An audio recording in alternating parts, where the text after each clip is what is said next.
Today we have somebody really cool and special, my dear friend Anneke Lucas. We've been friends for 7 years almost. That's right. And the first time we met now. Her story is something that can help you learn that there is healing and there is power, especially for the woman of a tigress time, of a certain age when we actually learn to growl and own our stripes properly. Anneke, please tell us your story. Thank you, my dear. And thank you for having me in your home in Austin. I'm just thrilled to be here and very grateful to you. Thank you. So, you know my story. I wrote a book. It is called Quest for Love, and it's the memoir of a child sex slave. And that really is basically my story, that as a young child, I was sold. My mother was responsible for selling me. I was sold into a network, as you know, and this was in Belgium. So we're talking about the national level VIPs in Belgium that were using children for blackmail, but worse as well. And then, as you know, I was traded up on the international level, and there witnessed some things that were even worse, and was picked out by a famous American, like someone who was known worldwide, and was traded up in the sense that the Belgians wanted to do business with those very famous people.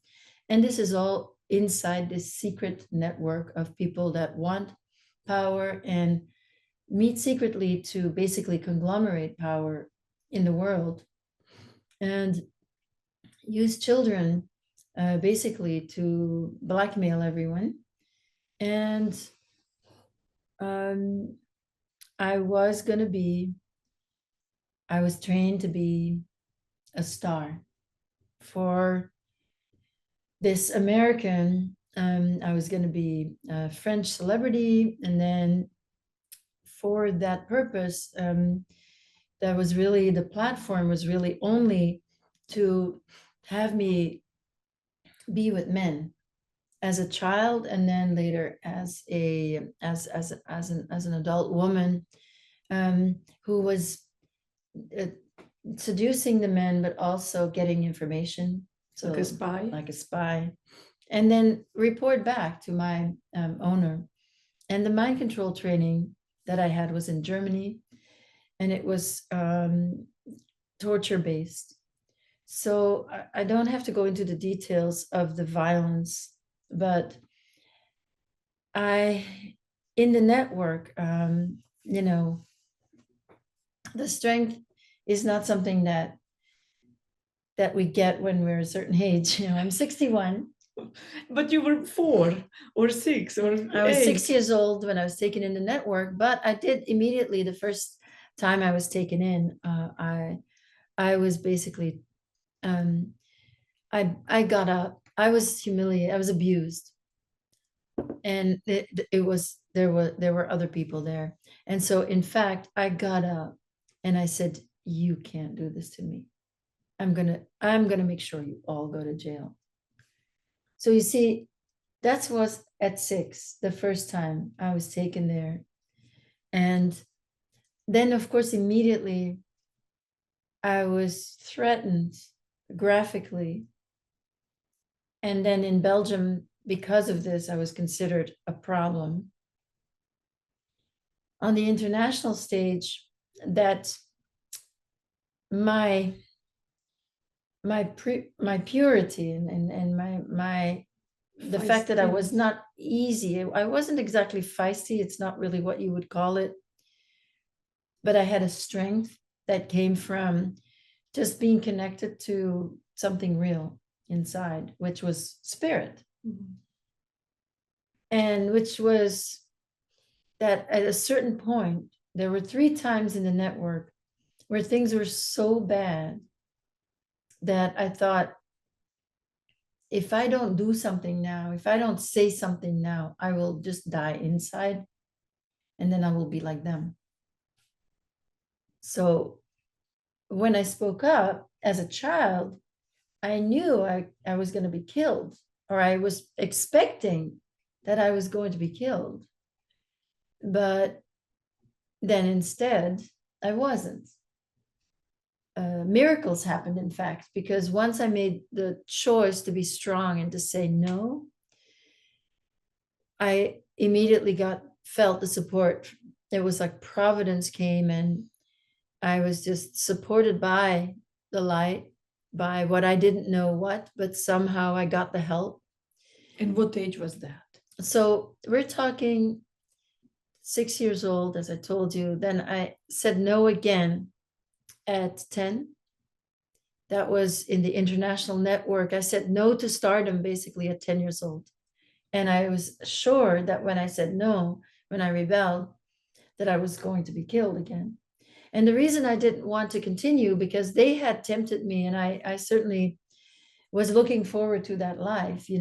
It's not like my life was so great in the network. And I think anybody would want what they were promising me. Believe me, it was very tempting. But what I had to do to be part of that club, I didn't want. And once it was enough, I rebelled, and I expected to be killed, honestly. But instead, I was, well, reprogrammed, which was horrific. I don't have to go into the details, but it was absolutely horrific. But then I was put back in the Belgian network. And there, the last year, that's the theme of my book, is really the last year of my my time in the network, when a gangster basically took an interest and then abused me horribly. And then at the very end, when he was finished with me and I was going to be killed, I defied him. There was another moment where I did not care anymore. And really, again, that is when he then went to negotiate for my life. So that was as a child. And in my adult life too, because I was so traumatized, it's not like you could say that I was a strong woman at all. I was very influenced by all the trauma, and I was always in some situation, let's say, that had to do with the previous trauma. But I did have that little thing inside where I just wanted to heal. Mm-hmm. So I focused on healing, and then there was a little bit of truth. There was a little bit of light. The first time my heart tore open and I cried, for weeks. When the healing began, I felt truth, and I felt I was learning something, and I felt I can hold on to that. And that was the beginning. And so this has been, that was in my 20s. But isn't it like you were physically abused, sexually abused, you were cold and hungry and naked, and all these strange men around you in different languages, and you were treated like an object as a young age, and your own mother gave you away. So it's not like somebody's told me I miss my mom. It's like I can't even go to my mom from every direction. And where in that child was desire to even believe I can heal? Well, I was looking for love. How did you know that love exists? Because I think that when I was born, my mother was alone with me, and she went to work, and I was just cared for by a woman at the communal daycare in the town where we lived. And this woman loved me. And so as a baby, I remember just receiving that love and being absolutely adored. So I had this blueprint inside of me that what it means to be loved. And that was to be loved as a little baby, but I think it's the beginning of knowing what love is and then knowing who I am, at least as a human being. Who I am as a baby is adorable. And then later these reflections were missing. I didn't have the love anymore, but I had inside of me what it means. And because of that love, 3 years, I think I had the kernel of self-esteem that I can go back to. And there was something like, I know there's something, I don't know what it is, but there's something that is real. Because when I was being loved by that woman and I was being seen as an adorable baby, I felt like, yeah, that's me. That's real. And that is truth in that moment when I'm, as a human being, I'm a year old, then I'm an adorable baby. And that is the truth of me. And I need that reflection in order to grow emotionally. So 3 years of love followed by 5 years of brutality. Well, when I lost her, it was very hard and it was very empty. From 4 or 5 was extremely empty. And then those people from the network were already infiltrating in our lives. I was already given to people that were originally the pimps for the network. I was sent with them. So no, yeah. So you didn't think all of these first 3 years were kind of illusion, like I'm not worthy of love, or it's never gonna happen again?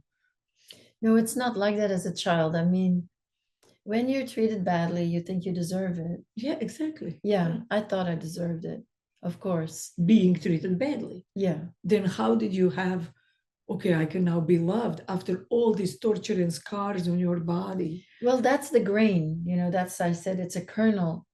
The only thing that I had was this little kernel inside. And but that's where the truth is. So I think when you're abused, an abuser lies to you. And while the abuser, is projecting onto you and dumping a lie onto you, you as a child, you have no choice. You have to take it. Yeah. And you have to believe that whatever it is, now I am bad, I am dirty. I have to take that on. I have to believe it. But the truth is, that's not the truth. So I was searching for that truth beyond. I knew there was something else. I even had a bit of a distance in the beginning. But then later, at 9 years old, so at 6 o'clock, I was taken into the net. At 6 o'clock. At 6 years old, I was taken into the network. At 9 years old, I was taken into the international network. The mind control was very, very powerful. I kind of lost it. I really lost that kernel for a little while, I think. And I thought that I was this person, that I was being created. I was being turned into a persona, and I believed that I was that persona until I saw all that I had to do to belong to the club, which, was horrific. So there again came that resilience back, like, no. And then, I stood up again.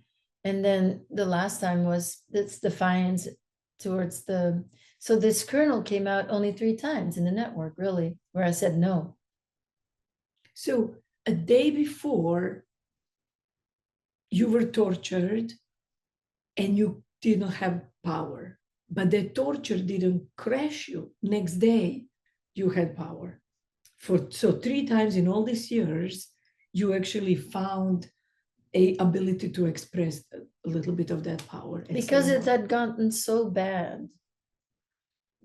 Okay, so it was from between the rock and hard place, and then you just... It was so that I was so humiliated, or what was asked of me was so wrong, so absolutely wrong, that I knew that if I don't do something or I don't speak up now, it's okay. We have integrity, right? So how far do we let go and go along? And do we want to belong? So there came these places inside the network when I was a child that it felt like I would lose my soul if I didn't. So then I said no, and once I had the no inside, then I felt this other force, the spiritual force, and then I had no fear. Wow. Yeah. Wow. Like when people say enough is enough, Yeah, right, exactly. That's what it was. you had that moment. Wow. So then you were in so many videos online where people can watch the whole stories. There are hours and hours of amazing details, but I want us to focus on that child that comes out and is going through normal life. As you mentioned to me once, you were doing everyday healing. Yeah. Daily right. healing for a long time, for Decades. years, decades, right? So then comes, is this light too much? Yeah. And then comes the day when you start speaking.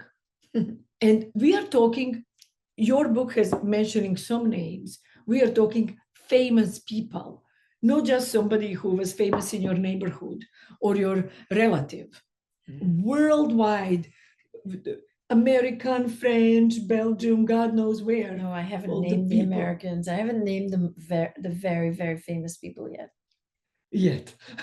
So, but even just to write a book that is so full of descriptive details and some names, how did you finally at some point get that courage? Because you told me it was at the age of 49. Yes. Right? And I'm just researching helping women in 40s. Right. Like, what happened? Okay. Well, I'm a writer. Yes. So I write. So I had published a book in 97 in Belgium. And then I started writing my book in 2004. So it was a different book that you published. The one that I published is a different book, yes. Uh-huh. This one that just came out 2 years ago, I actually started writing it in 2004.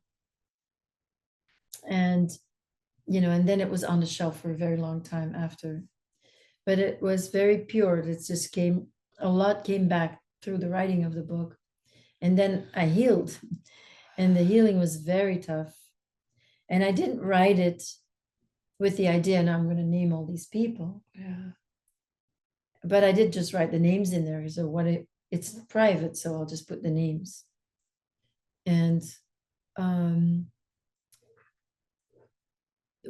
what happened is in Belgium, there was a big case called the Dutroux case in 96, where 4 bodies of little girls were found. Mm-hmm.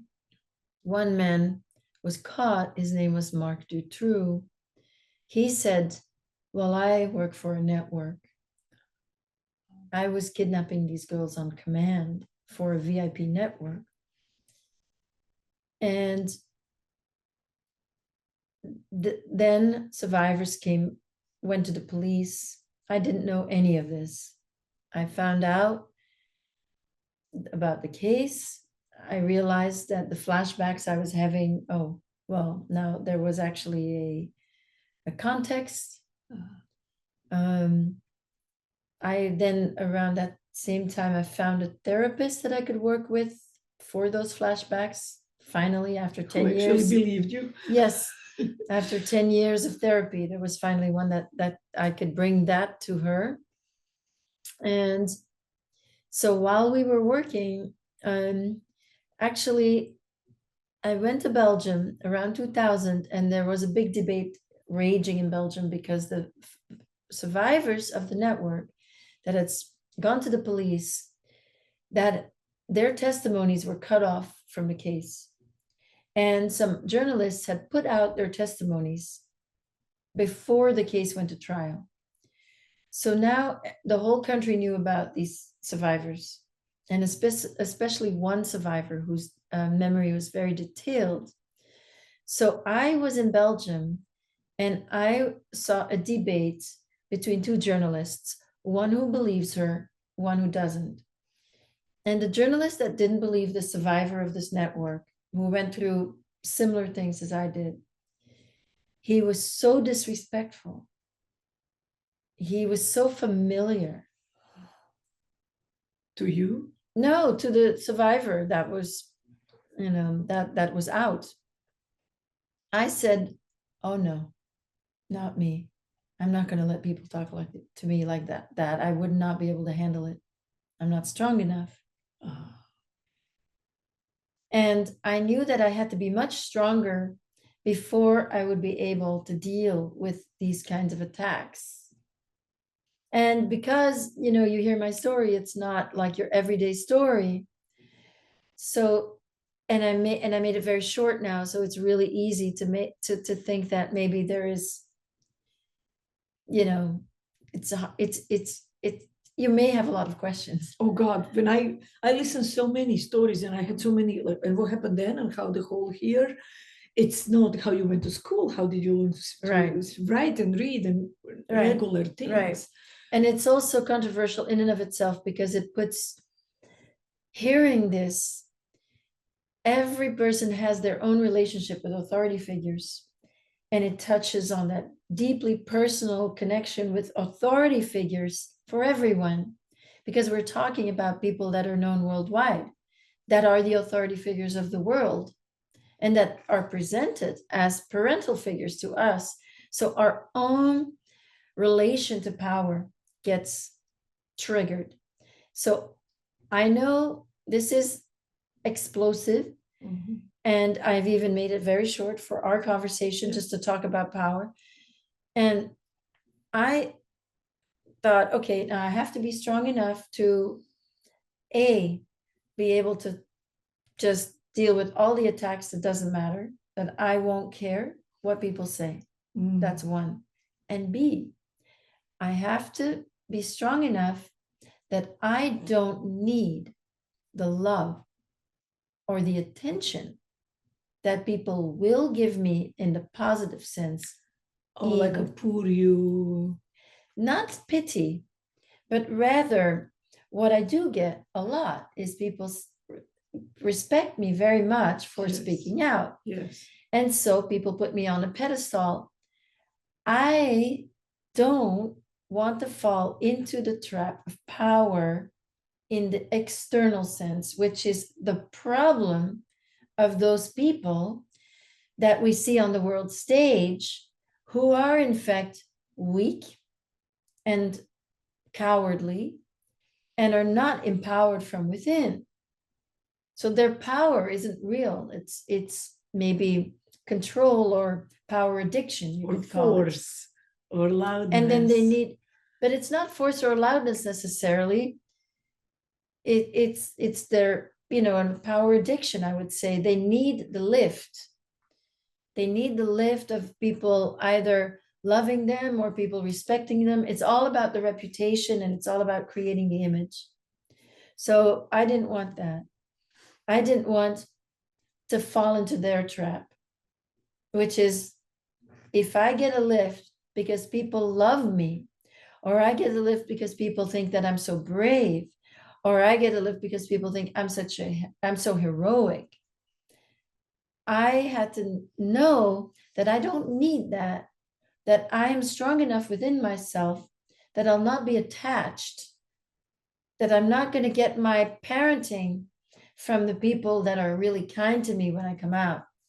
So the fact that I invited you to talk about power, am I putting you on a pedestal and you are seeing I'm not playing that game? Do you feel that?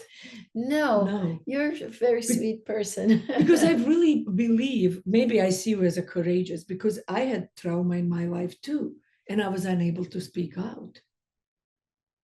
But I believe whoever is watching us, we all had at least one very difficult encounter with some kind of power over us. Abuse, power abuse. Exactly. Verbal, physical, sexual, at workplace, in the marriage, or whatever. And we want to be that. Like, I want to be able to speak. I want to be able to say. I want to be able to walk away. I want to be able to say, no more. Enough is enough. Right.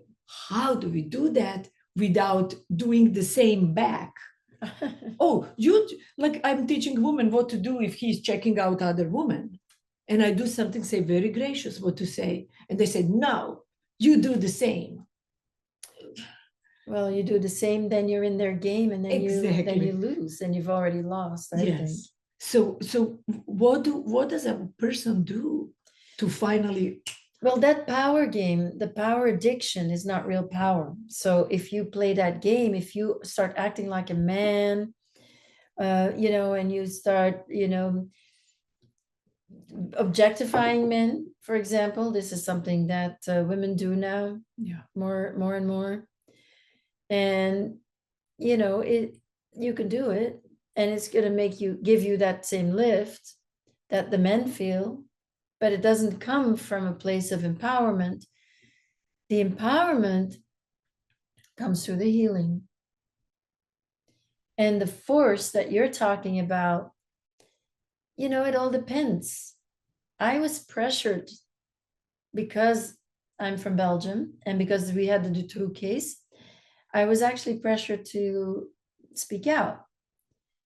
And I thought, I'm not ready. I can't. And then that was kind of always hanging over my head. Like, when am I going to speak out? Well, I waited 15 years. More. Yes. All the time thinking, I'm not ready. I can't handle the attacks on the one hand. So it would go together.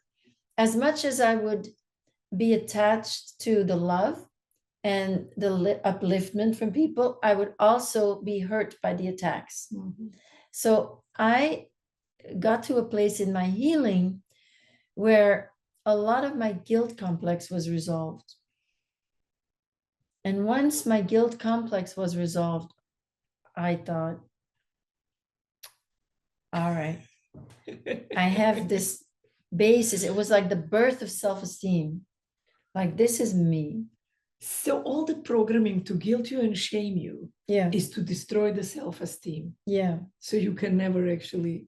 That's right. You can never be yourself And speak. As they themselves are not themselves. They just give themselves value with these, well, the external, of course, the money, etc., the material, but also, the power gives you everything. So they give themselves this power by stealing it. And we get our power taken as victims, as girls, as women a lot. Yeah. Our power is taken, often through rape, let's be honest. Yeah. So how do we gain it back? Well, not by revenge. That is obviously the way of the abuser. But revengefulness and anger and these feelings fit in the process of healing. They fit. It's really, really, really important to feel anger and to allow it, and to not think that now you're an abuser because you're feeling angry. No, you need to feel the anger, because anger really restores the responsibility.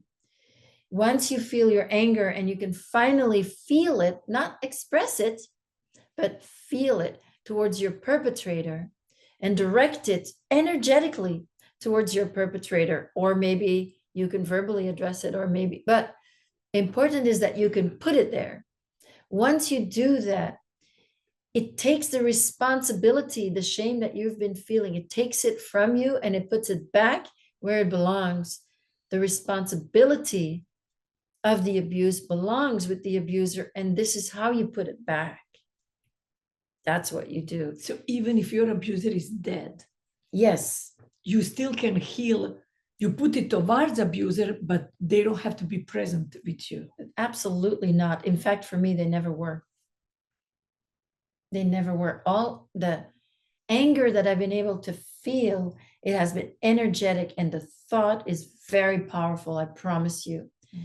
And if you do that in that context of I am healing,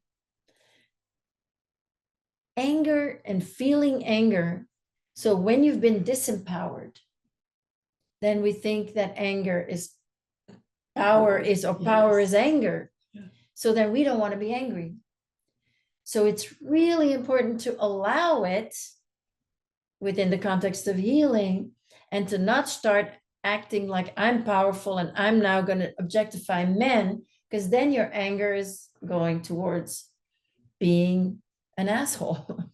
I notice in some of the interviews, people ask you, and I feel they're trying to politicize you kind of, and trying to drag you towards, we need to kill them. We need to revenge. You are like, this is evil. There is so much evil. I'm not saying there is not. Like my father, as you know, was a psychopath himself, right? But I'm not the one to diagnose him publicly. Like women today diagnose their men. Oh, narcissist. Every man is narcissist today, right? So she goes so elegantly when people try to force you to politicize, to try to take a Because that's side. exploitative. That's exploiting me. Yes, and you just totally unattached, or you don't kind of even, how did you learn that grace? That you can still speak, but nobody can pull you, lefties or righties or those parties or these, they cannot pull you, you know, to vote for somebody because of what happened. Well, it's taken me 40 years to liberate myself from the burden that was placed on me in my childhood. So I didn't come all this way to then go back in the trap, to then be used by somebody who wants to use me for their agenda. No, thank you. So yes, the moment you politicize something, in fact, you've already lost, because now you're back in the game, in the power game, in the game of, once you have sides, the psychopaths need division. Mm-hmm. So if this experience of mine, which is commonly termed satanic ritual abuse and mind control, if this cause is now going to be used and put on one side of the political spectrum, that it's going to serve for people that are already leaning to a certain way, and already that the only people that are now open-minded to this issue are already a certain in a certain belief system, then all the other people that would gladly listen to someone speaking about their own experiences, testimony, which is pure and which is real and victorious and gracious, and it just is what it is, right? That and it comes from, it's authentic, it comes from my healing. So when I say something, I've learned it because I went through the pain of all the repressed feelings from all the trauma. And once I went back to that place of fear of death, and I felt all the repressed feelings, and I went through this whole process that gave me some insight at the end, and then I gained that insight. But it was hard to come by it because I suffered for it to reach the insight. And so I've grown and exponentially through the healing. So it's not for somebody to take that and then either steal my words and rehash them, somebody who already has a larger platform here or there. And I feel very strongly, and thank you for saying that, that people want to now, use my story and this cause. I noticed that, and then pull it in a certain direction. It is, in fact, to hurt the cause. It is not to heal. It's not to bring awareness to the cause. It it is to diminish it. Mm. Once you're in the divide, once you, psychopaths need division.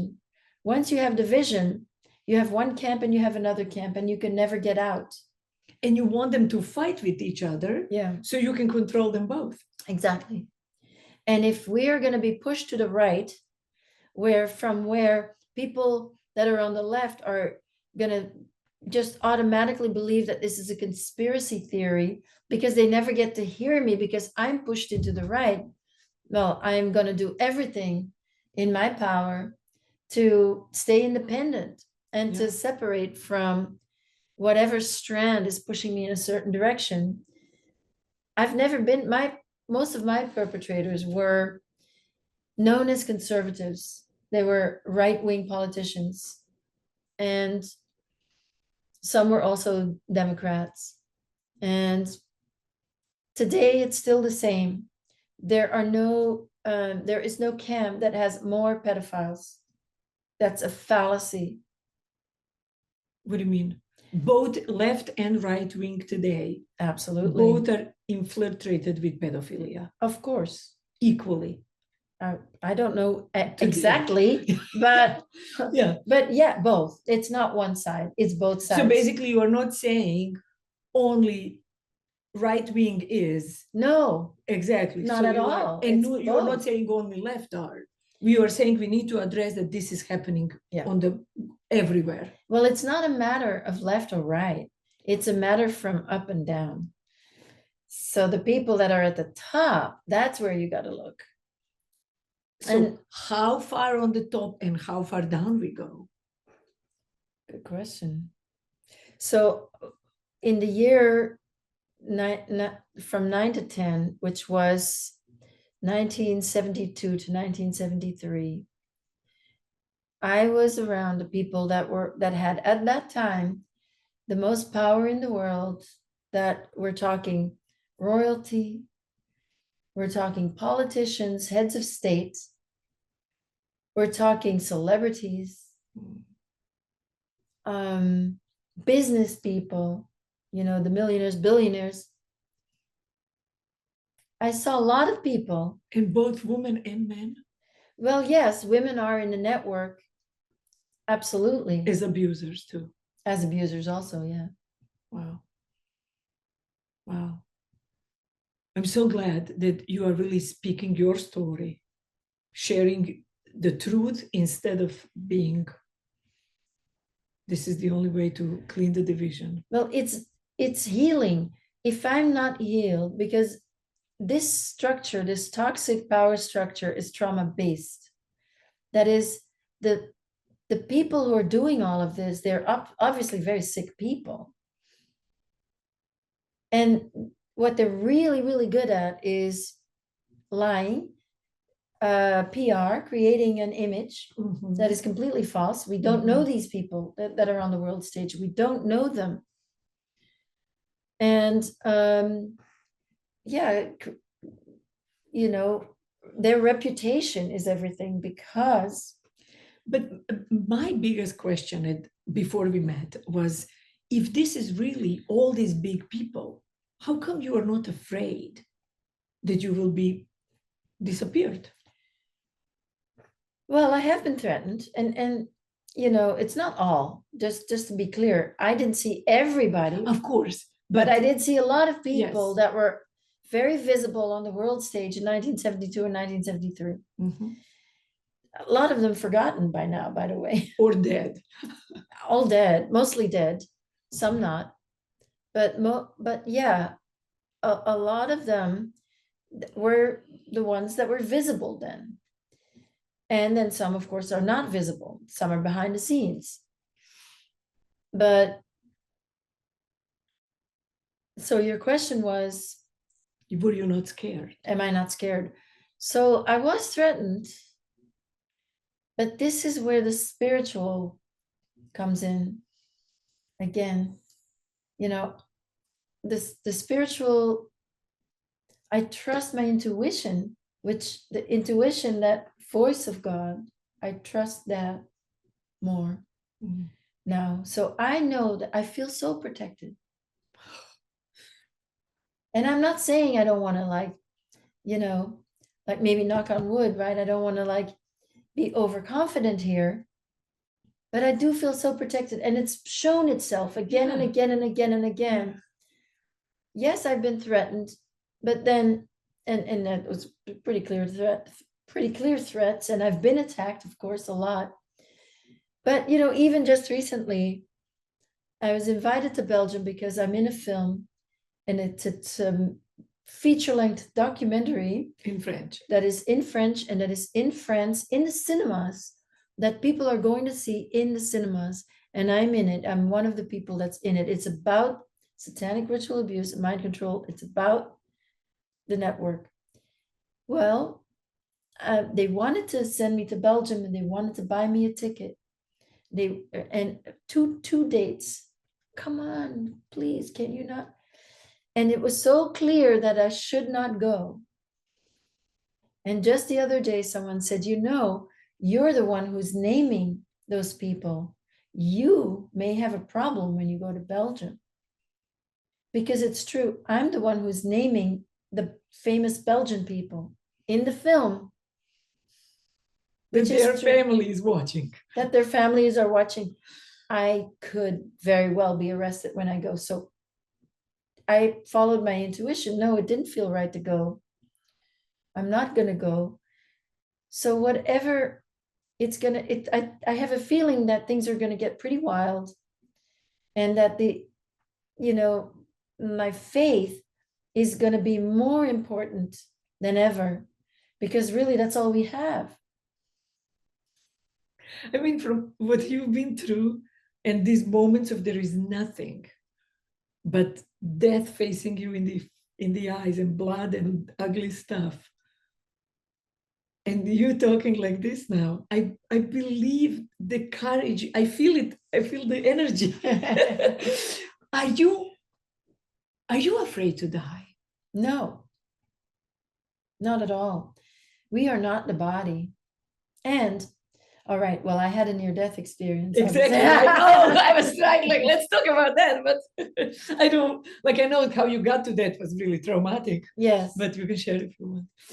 So the near-death experience was, for me, in very dramatic circumstances, but the experience itself was absolutely glorious. But you can tell us a little bit more, because nobody can believe.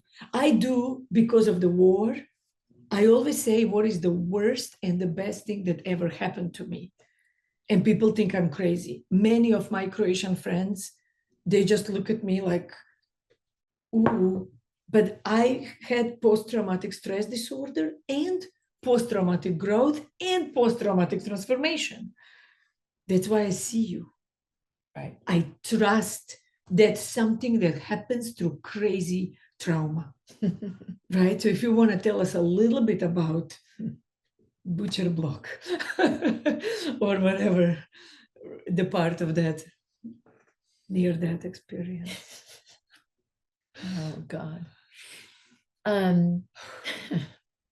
Or no? Well, let's just say I'm covered with scars. Yeah. I took photographs of them to put them in my book, because it was something that kept coming up. People kept saying, "Oh, she doesn't seem to have any scars on Zoom." So I felt I need to photograph the scars, and I'll put them out there, because when this young gangster that took an interest in me in the last year in the network was done, I was going to be killed. And for that, I was actually tied to, yes, a butcher's block because this politician that was the head of the network in Belgium, who was also the Minister of National Defense, had started out as a butcher. I found out later. Wow. And so we were at his house. There happened to be a very large, old butcher's block that was used. In my case, I was tied to it, and there I was going to be tortured. So I was going to be tortured to death with small instruments, and other children were indoctrinated to perform this. with one adult who was directing it. So the weapons were a fish hook, a scissor, a penknife, Apple peeler. yes, an apple core. It's not a peeler, it's a core. It's one thing that has like these little crown. And you put it there. Yeah. So everything a that cannot kill screwdriver. You, nothing can kill you. Everything can just really make you suffer. Right. And so those children had to do these things to me. And in the process, I lost a lot of blood. And while this was happening, this gangster had a change of mind and was negotiating for my life. He negotiated. And so it was stopped. But I was very far gone. And then, were you conscious? Did you know? No, I was conscious, completely conscious. Yeah. So you were aware of all the pain. So does the body go into state of shock to stop feeling the back pain? to the strength. Okay. For the longest time during the torture, I did not feel the pain because the man who was leading the torture, he so wanted me to feel the pain. And I was like basically mentally holding out against him. Wow. I didn't want to give him the pleasure of your agony. So I held out a long time, but eventually I did cave. And eventually I felt all the pain, but then it was stopped. But for the longest time, when I was holding out, I was completely high because there are this natural survival, endorphins fill the body. And I was so high, I was even giddy. I was feeling joyful. I was seeing everyone as light. I was seeing all people as light forms, including this man. I had no problem for a while there, but then I started to sink in that I was gonna die. Then I didn't feel ready. Then I felt all the pain. Oof. And then it was stopped. And then I was and then I had to do something before I was released, or before that gangster then set me free with a list of instructions. And in the doing of the thing, which was the worst thing, I can't go into it now really, but it was the worst thing imaginable. Oh, I know, yes. And I decided if I'm going to have to harm, I'm going to have to commit harm. I'm not going to live. That was my plan. I was going to die. So I did die. But and then I had this glorious, beautiful experience. And so the experience is, here is the reality. This bliss that I'm experiencing, this unconditional love that you cannot imagine how great it is. That's real.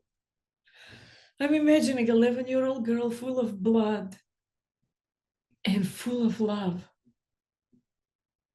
I can totally see that it's possible. Well, I wasn't full of blood because this is my astral body. So the body was blood. The body was dead. Inside the body was dead. It's a near-death experience. My body was dead on the floor. And you saw the body? No. You just saw the love. I saw my teacher. I saw about 10 beings of light, and it was like I could see that they had graduated from the earth plane. Mm-hmm. They were refined, they had like overcome all delusion. They had overcome, they had that strength. And my teacher, there is this pride, this strength, because he has overcome everything that we're struggling with. And that's the strength from God. But you're not talking religiously, right? When you say God.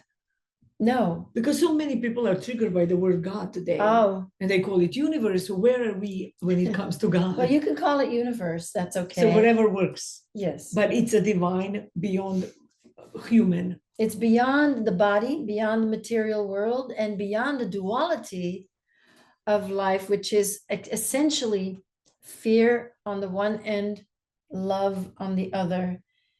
And everything within the physical realm exists between that vibration between the two. Like we cannot stay in a physical body unless we have some fear, because otherwise we would just dissipate. We would melt into light. You know, there would be no more. Okay, so because they tortured you so much, it was done with the fear. It was done with everything. Well, I wouldn't say that. I died. So that's what happened. So you died because of the torture? Yes. I see.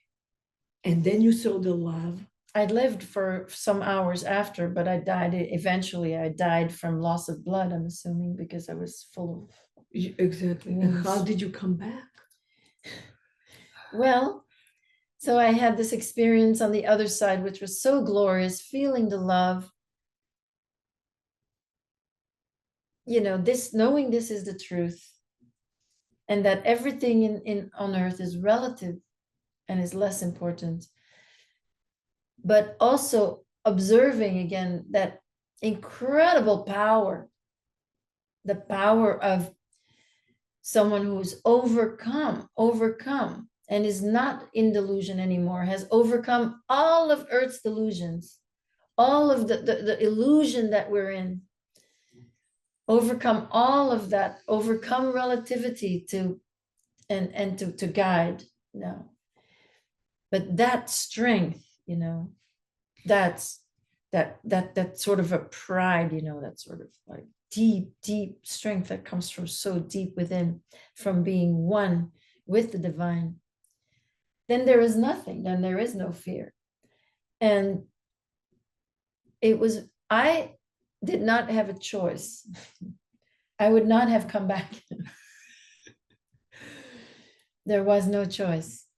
But it was very clear that I had been in a place previously where I did not have love and understanding for those people who hurt and kill children. And so I got this life to learn that, to expand my love, to love everybody. Isn't that spiritual bypassing? Why? Because you are loving everybody when there is certainly evil people. So what? That doesn't mean you can't love the suffering soul underneath the person who is completely taken over by the evil. I'm not bypassing. No, I know a lot about bypassing. Because people say, when I tell somebody your story, oh, she's bypassing into new age love everybody. But new age, there is, you know, a new age has been co-opted by the network. Yes. And there are thoughts, new agey thoughts, that are coming to help you bypass so that you don't, again, the bypass is about not looking at the trauma. So what is a new age bypass, for example, is the idea that you do not need to know what the trauma is in order to heal, and just let go of the energy. That's new age bypassing. Or another way to bypass is to say, it's all love and light. Let's not look at the shadows. Well, that's obviously not what I'm doing. Yeah. I have spent 40 years facing, actually more, because the first 10 years you were facing the shadow too. That's true. But 40 years facing that shadow as an adult, going back to deal with it, to confront it, to confront my fears. To make the unconscious conscious. Yes, to confront my fears, to confront my fear of death. And every time, or the fear of shame, or the fear of, there's a lot of fears that are being evoked in trauma. That's what trauma is about. It's fear of death. So I don't see the bypass. If I say that my job in life, personal job, is to learn to love everybody, I can't see what's wrong with that. You could try it too. I mean, mine was also when I was in a refugee camp. There was a point when I thought, like, I have nothing. I don't have money. I don't have ID. I don't have my family. I don't have nothing. I don't know where I am even. And then I said, oh, I got enlightened, but I have my heart. And then I got the next level of enlightenment. My heart is full of hatred. I hate my father. I hate men. I hate war. I hate Serbians. And then the real enlightenment. I am part of the problem. The difference is they have guns and bombs. If I had, I would throw it at them too. I would be no different. And this was when I became a love coach. That's when I'm like, I need to teach love. I don't know what is love. Thank you, dear. That's exactly right. Right? I don't know what it is. My mission was, I want to have one Serbian friend. And that felt so dirty. Like, Serbian. And every Serbian I met never killed any Croatian that I know of. Because I met people my age who were teenagers at the time. Right? But yes, I get that. And many people didn't want to talk to me. Right. Because they said, you betray us. Your brother was 4 years on the front line for you to want to make friends with Serbians. Exactly. So that is but how are we going to, like, this is not a problem of Serbians and Croatians. This is problem of the weird energy, insanity. Exactly. War is insanity. And what you division. Mean, yes. Division but what it does, okay. But you don't want to love them and have dinner with them. No, I don't want to have dinner with them. Or have a vacation. No, something. Absolutely not. No, I want them in prison, actually. That's where they belong. So loving them, it does not mean, or forgiving them, if that's the case, does not mean condoning any of their actions. And it does not mean that the consequences aren't appropriate. And appropriate consequences for those people is go to prison. But would you torture them with fish hooks and apple? Well, no, that's where I become part of the problem. And this is what we have to keep talking about, because yes, politicizing this issue, there's a lot of people that not only want to politicize the issue, but also want us armed and ready to go and kill those elites. Mm-hmm. And hack off their heads. And then you have a revolution. And then the problem starts all over again. Then we've killed people. And then, isn't that what we're killing them for? Because they killed? So it is our own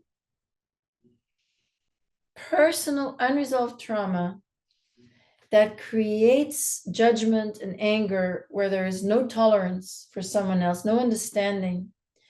So if we feel judgmental of someone, and I'm not talking about discriminating, I'm not talking about not saying that guy's a pedophile, send him to jail. I'm saying that, discrimination is one thing. You just say things as they are. That is, there is a network. Those people are Satanists. They kill children. That's reality. It's a difficult reality. But if I'm going to now judge those people and say, those people are evil and they need to die. Yes. I feel your energy is instantly shifted. You just became part of their world. Right. if I'm in that revenge state towards those people, that is a projection of mine from my unresolved trauma towards an authority figure of mine or somebody who really hurt me.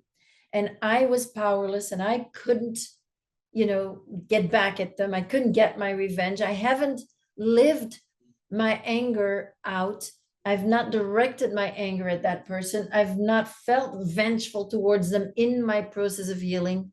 So it's going to be directed at someone else. That's all the network needs from us. That we have our blind spots where we are not healed, so that anger creates the desire. Okay, I'm going to bring it back to trauma. Very basic. The moment of trauma, let's put trauma at the center. There's fight, flight, and freeze. From fight comes all anger. That is the need, the instinctual need of the body-mind system to kill the opponent, to be rid of the threat, because there's a life threat. Yes. So if we're in nature and there's a bear, you kill the bear. That's the instinct. So you have this surge and you have this adrenaline in order to have the energy to kill, to survive. That's not practical. That doesn't work. Then there's flight. Mm-hmm. But staying with the fight for a moment is all anger. All forms of anger come from that impulse. So all forms of control, which is the desire to dominate, comes from some situation where there's fear evoked. Mm.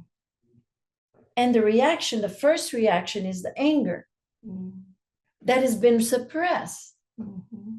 That creates parts that need to dominate and that need to look down on others. And that is how you get the fake strength. That is the strength that is not womanly. And then you have fight. So that's fight. Next you have flight. So in that flight, when you're running from the bear, you're not looking behind you. You're running. You have to run for your life. So from that suppressed state of flight come all addictions. Mm-hmm. Binge watching, binge eating, heroin, drinking, gambling, everything that has to do with running. So it's so hard to stop an addiction because you are in that state where you're only can go to the addiction. You can't look back. So and freeze. And then goes freeze and everything gets frozen. So in the freeze state, the exiled parts of the actual pain, the raw pain for the abuse or whatever it is, but everything gets frozen. So the fight instinct gets frozen because you can't in the moment as a child, you can't fight. The flight instinct gets frozen because you cannot run away because there's an adult there, you're too small. Then everything freezes, including now the freeze state, though, is still an instinctual state where you have all these hormonal changes in your body. Because if the bear bites you, the freeze state helps you not to bleed out and not to feel pain. So imagine that there's a sexual assault in the freeze state. Well, you may not feel the pain. You check out. You can check out. You may be present, but you may feel pleasure in the freeze state. But meanwhile, your pain, your anger is frozen. Your sense of betrayal is gone. You're in freeze state. And then once you come out of that, you develop ways. Then when you come out of that to cope, that anger that hasn't expressed itself in the natural way now is going to come and try to control your life, find ways to control yourself or others in order to find some control over the chaos that is now created in the trauma state.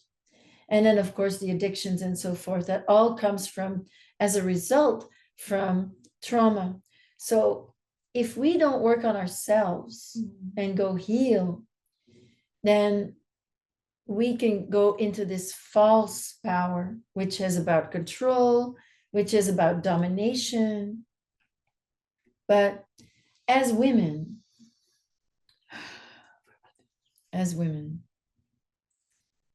we are concave. We receive. There are more girls used in the network than boys because they can endure more. So that strength of woman, combined with the fact that we are built to be mothers, and that we have, our instinct is to protect our children, to love our children, to nourish. That is what leads us often to get that real compassion, to really look for the compassion. That is the new way. Because if we're going to do it like the men have done it for thousands of years, well, who cares? We're just going to have a new regime. Yeah. But if we really want to create change, we have to do it the female way. We have to do it as women. We have to do it as mothers. Whether we're mothers or not, doesn't matter. We are mothers. Yeah. Wow.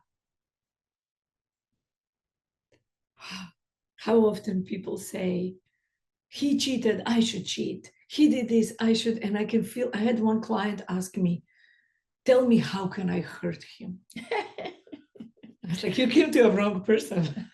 I can show you how to forgive him. I can show you how to leave him. Well, the desire to hurt is great within the context, of course, of your need to heal. Exactly. For sure. But that's the need, not the need to watch him suffer. But do you know, in my research for this book, Easy Tigress, I'm writing in my book about this man who was, he was working for a FBI or something as an undercover hitman. And who would hire hitman the most? Women over 40. And many of them would order a slow suffering death.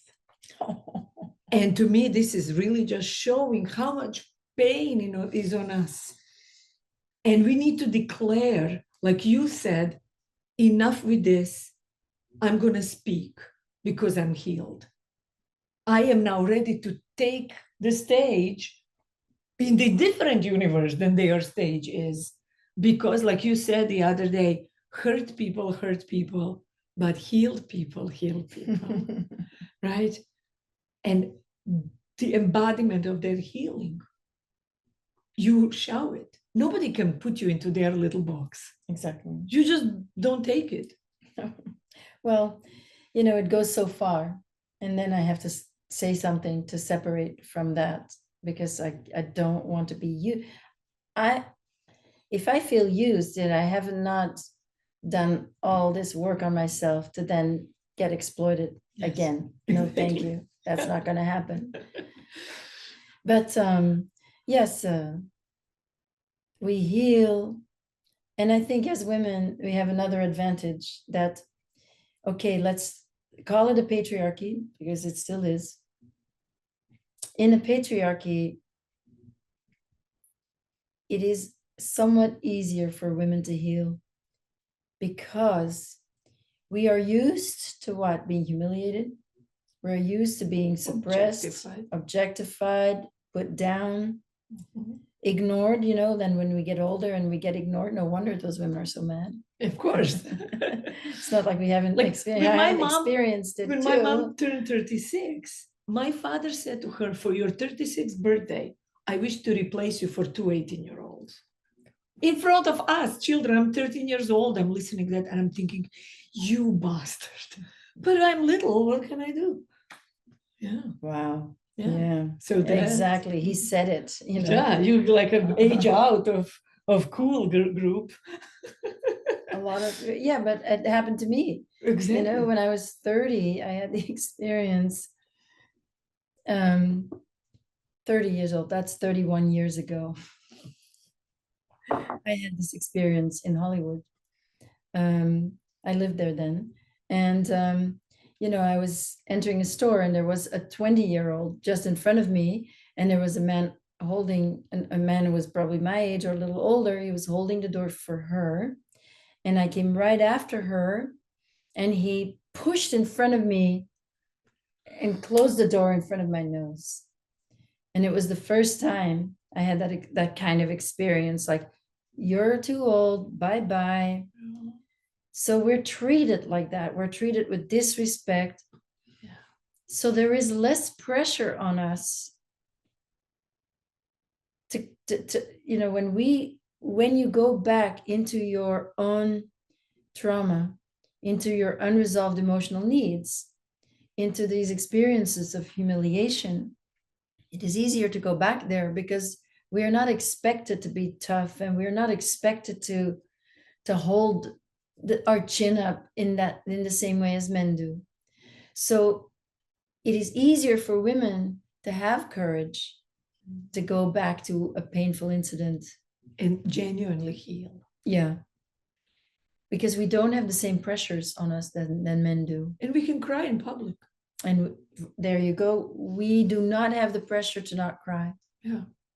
And it is easier. And, you know, as a survivor of satanic ritual abuse, sexual abuse, I've been in that arena forever, you know, from incest to, you know, sex trafficking, and then working with others all the time, working with other survivors, and then working, you know, and then satanic ritual abuse and mind control, and then working with other survivors. And teaching workshops and helping thousands of people around the world. And I've met many, many, many survivors, and there's very few men that can do it, that can heal, really heal. It's harder, but it is also harder. And I have compassion, of course, also for men. And those who do it, good for them, of course, but it is harder. So another, you know, in a way we could, if we don't play the game, if we don't need the same kind of power, we can take the fact that we've been humiliated and use it to our advantage to advance in healing. So how do you take it? Let's say somebody is not in didn't experience what you did, but experienced humiliation, maybe infidelity or anything else in the marriage. How can she use this into her advantage to heal practically? Well, I think first we need to look at any current trauma, if there's something in childhood that matches the situation. You know, because how come you didn't see that this man was not faithful when you met him? How did you, were there flags you missed? Were there red flags that you actually missed? Those are your blind spots. Those blind spots are an indication that there's something from your childhood that has not been resolved. So the best thing is always to go back to the source if you can, if there is a source that way. Not always. Sometimes you miss the red flags because you're young. You know, it's not and really. You just got babies and you're busy with them. Yeah. You can't, it's not always childhood trauma, obviously. So, you know, but within a situation like that, I don't know. I'm not in couple. It's hard. Right. I think it's just very hard. Yeah. And, you know, everything takes courage, and we have it, you know, we have the courage. But I have to tell you, every single couple that I worked with, every woman who had infidelity situation went from, oh my God, I want to kill him, to, oh my God, I'm useless, to, oh my God, this and this, to, oh, I can improve my relationship now. Every single one. With the same man? No, I mean, no, even with the same man. Oh. Because I have children, I want to have family. right? But if she goes through this incredible anger and doesn't do nothing about it, like I'm going to use a knife or whatever, right? If she doesn't, she starts having that, when you said we have advantage of it, because you are kind of gathering, we are gatherers, we're not hunters. You gathering your power. You gathering the witness of your emotional states. You gathering like an engine, like you are steaming. Like my mother, the trauma from my mother and my father. There was a moment when she had enough and she walked away and she really healed. Mhm. Like never I could bring it up for her to really be through something. She's like, yeah, we can talk, but she's free. I don't wish him bad. I don't wish him to meet him, but if I see him on the street, I'll nod and walk away. Mhm. But it took culmination of torture of 18 years. And finally, but yes, if you sit with these feelings that come up and make a plan slowly with that power for yourself instead of against yourself, I'm going to do to him what he does to me. Mhm. This is against yourself. You're abandoning yourself just like he abandoned you. Right. Well, it's good to imagine it for a little while. Again, the revenge phase is really Oh, yeah, important. it's empowering. Yeah. Yeah, but you don't have to go and do it. No. End up in jail for stupid idiot. Or whatever. It's better for you not to do it. It's better for everyone. Yeah. So when you work with women and teach and show them how to get their power, it's healing. And what else? That's it. That's it. I don't show anybody how to get their power. Everybody has it already within them. So you trust when you work with somebody freshly, you always see the power in them, even if they don't. I reflect. Yes, I reflect. So I reflect what I see. So I see innocence when maybe someone doesn't see their innocence. I see power when somebody says, so for example, somebody who comes from a satanic ritual abuse may have a huge guilt complex. And so they may be constantly putting themselves down and minimizing any accomplishment. So I deal with people that are in such difficult situations that the fact that they get out of bed in the morning is an absolute accomplishment. You see, Yeah. that's power. Yeah.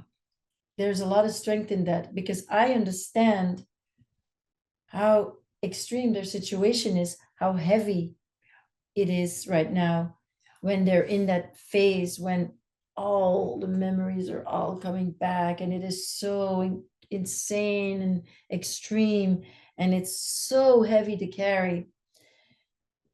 The fact that someone is going through that, do you realize how much strength that takes? So I will be reflecting that.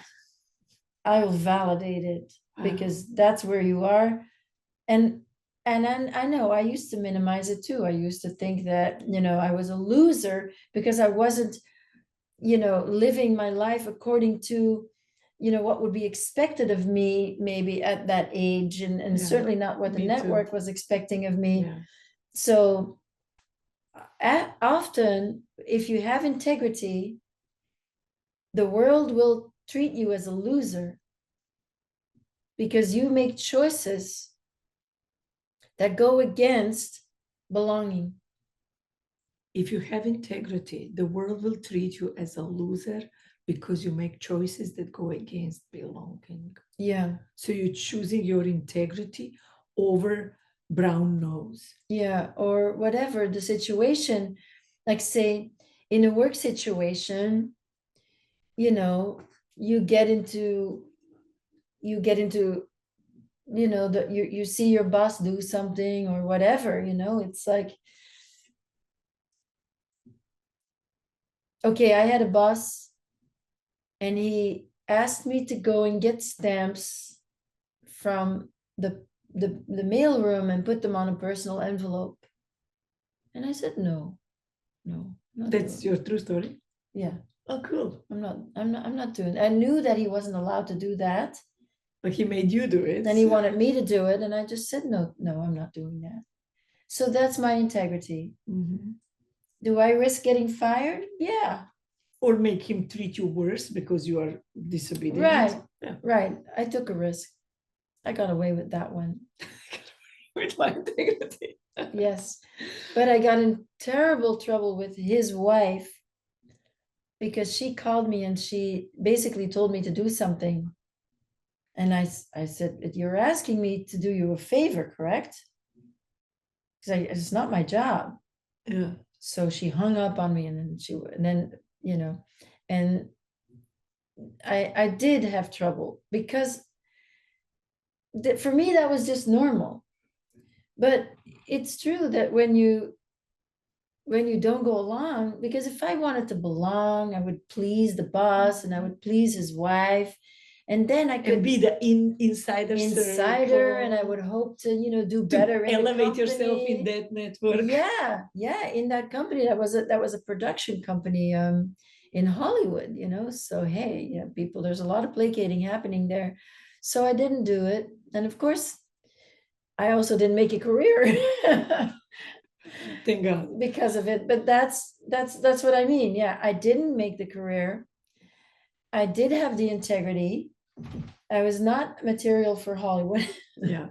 But and for the longest time I felt like I'm not really God, something's wrong with me. Wow. You know what I mean? Yeah. But it could be worse. It could be that basically you find out about sexual abuse and you're asked to close your eyes. Depending on depending on the power structure, the higher you go, the worse it gets. What you have to close your eyes to belong.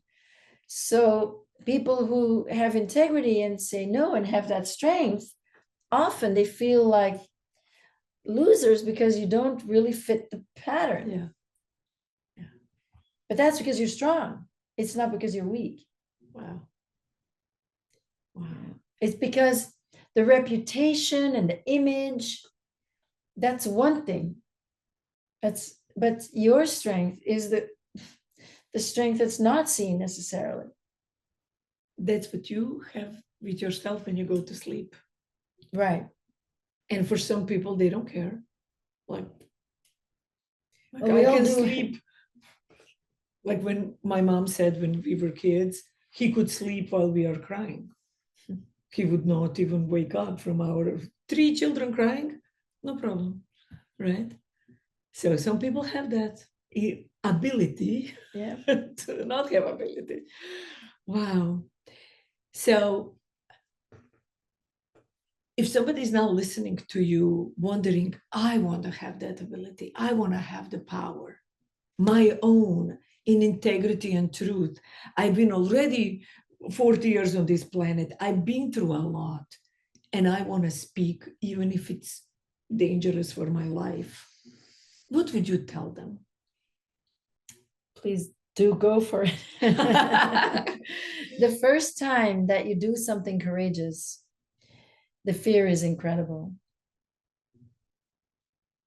So the first time, so every time I speak and I say something new, so which happened this weekend, I'm invaded by thoughts that have to do with the programmation, because I was programmed not to speak. Yeah. So I have suicidal programming. So every time I say something new, there are suicidal thoughts that come. So I don't listen to them. But it's almost nothing. Like I hear the thoughts and it's like, yeah, I know that because I said this new thing. But the first time when I spoke, the fear was like so tremendous. I felt like I'm going to die from fear. And hey, I'm here, I survived.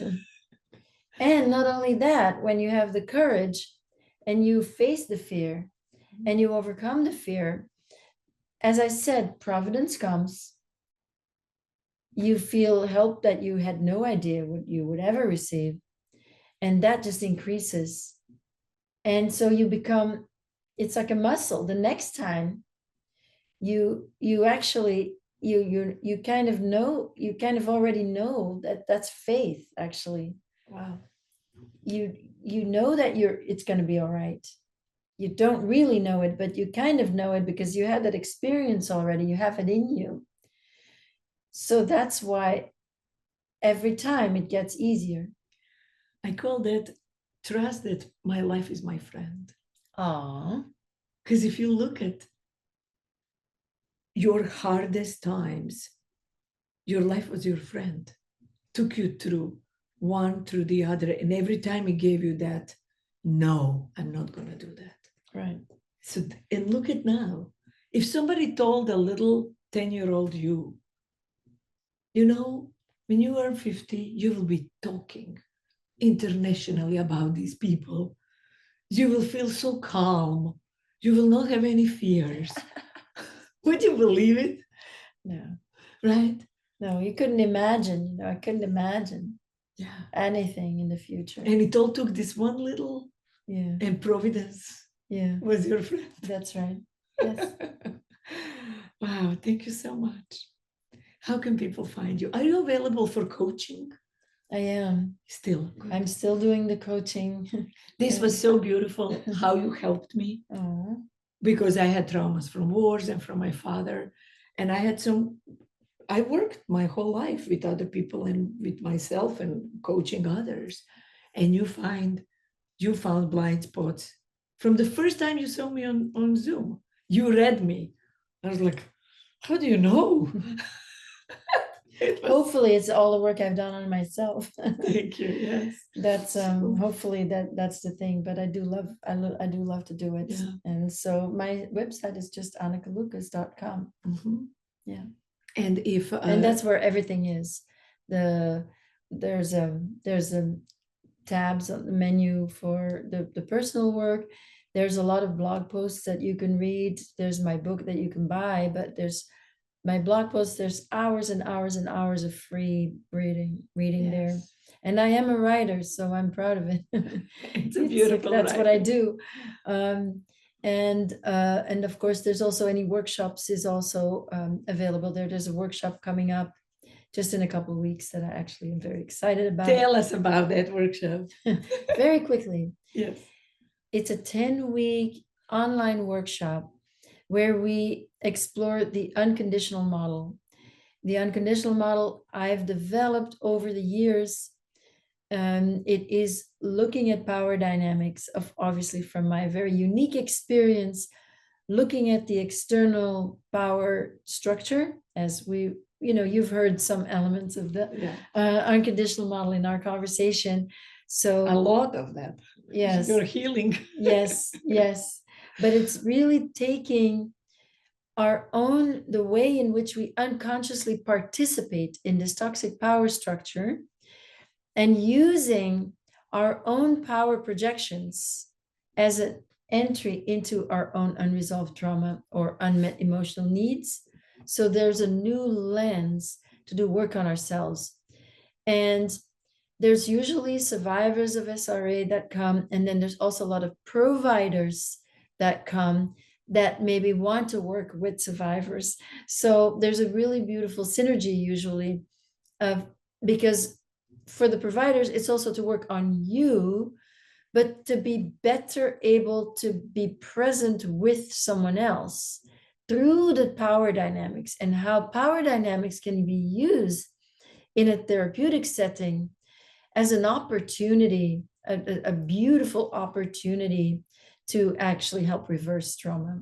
So can somebody attend who didn't have any in their consciousness, any abuse, any problem? Oh no, it's for everyone. It's absolutely for everyone because okay, there are people that have no abuse, but there's very few people that get out of childhood without any trauma. Because I didn't get that cake. That can be very traumatizing, make you feel isolated. Well, if every other kid got a cake. Unmet emotional needs, let's say. Exactly. Everybody had something because we all grew up in this toxic power paradigm. Our parents were not perfect. We didn't live in a community where everything is conducive for thriving at all.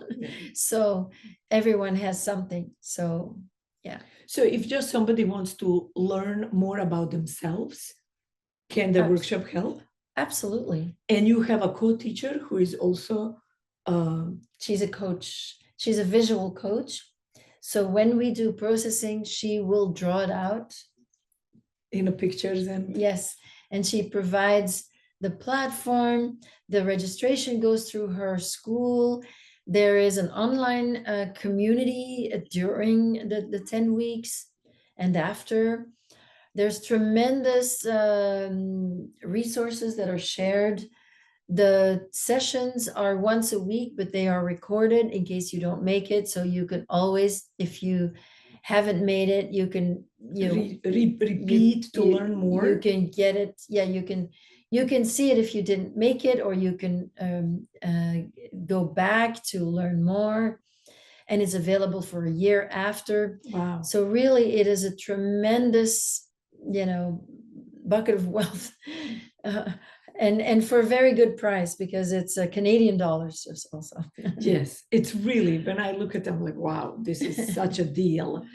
So yeah, the link is in description. So please check it out and join us, join Anneke. Because I noticed that my personal greatest investments of my life that I never regretted ever were working on myself. Mm-hmm. And I thought, this is almost like God is showing me, be selfish, not selfless, like my father was training me, like war was training me. You don't exist, you can be diminished. This is be self-full. Right. Your investment in self-care, so important. And yes, I understand. Sometimes if you cannot get out of the bed, taking shower is a self-care. But if you can get out of the bed, hair and nails, it's not self-care. That's grooming. Self-care is this. When you go to the heart so you can stand and say, enough is enough. Thank you so much, Anneke. Oh, I'm so happy. I wanted to do this for 7 years. Oh, fantastic. Look at that. We My did wish it. came true. Thank you, everybody. Anneke Lucas, if you want to know more story, so many videos everywhere, and a beautiful book, The Quest for Love. Thank you. Thanks, sweetheart. Bye.